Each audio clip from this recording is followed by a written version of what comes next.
نرخی گۆشتی ئێستا بەرق بە 22ە، گۆلچی خۆمانە بە 18ەیە، ئیمەڕ بە 15ەیە، گۆلچی مێش هەرزانترە فەرقی هەیە لەگەر نێر و مێ.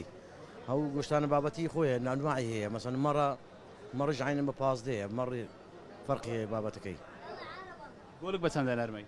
نەرمەی گۆلک بە 18ەیە، بەری 18ەیە. خەڵک زیاتر کامەی دەبات ئەوەی دێت خواستی لەسەر بیت؟ بەرخ و گۆلچی دەبا، بەرخی خۆمانە مەسەن گۆلچی 18,000ەکەی دەباتن، کابراوەی ناباتن مەسەن مەڕ و شتانە، ئەوەی فەقیر بی مەسەن ئەوەی دەباتن.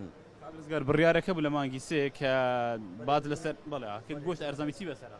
گومرکە دابەزینەکەی نرخەکەی مەدان نییە، لە مەدان ئەساسی دابەزینەکەی مەدانە، لە مەداندا نەبەزیە. پێتان وایە دادەبەزیان هەروەک خۆی دەبینی؟ ئینشاڵڵا پاش ژنی قوربانی دابەزینی لە مستۆگەرێکی. بڵێ ینی پێتان وایە لەبەر جێژنی قوربانی تاوەکو ئێستا دانەبەزیان هۆکاری ترێ؟ هەنیجم بازارەکە وها نامینێ لەبە قوربانەکەی.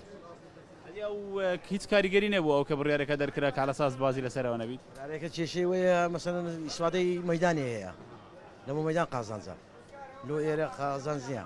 ستا نەرمک بە 18,000 بە هێزی جوان بە 14,000 بە 15ەیە. کامەی چ ئاژەڵێک؟ ئی گۆلچ ئی بەرخش شلۆی بە 22,000 گرانە. خەڵک کامەی زیاتر دەبێت حەزی لە کامەیە؟ فەقیرەکە ئەوی پێی ناکرێت نیو چلو گۆلچی دەباتن بەرخی ناخوات نێستامە بە خۆمە حیوانێک گچکە هەناینێ گرانە. تقریبان چەندە نرخی ئەو هایل وەکو خۆیتی یعنی لە مانگی سێوە قەرار وە بکە ئەرزان بیت هیچ ئەرزان بووە؟ لە پێش مانگی سێوەش گۆشتە گرانە، حیوان گرانە ناکڕێتن.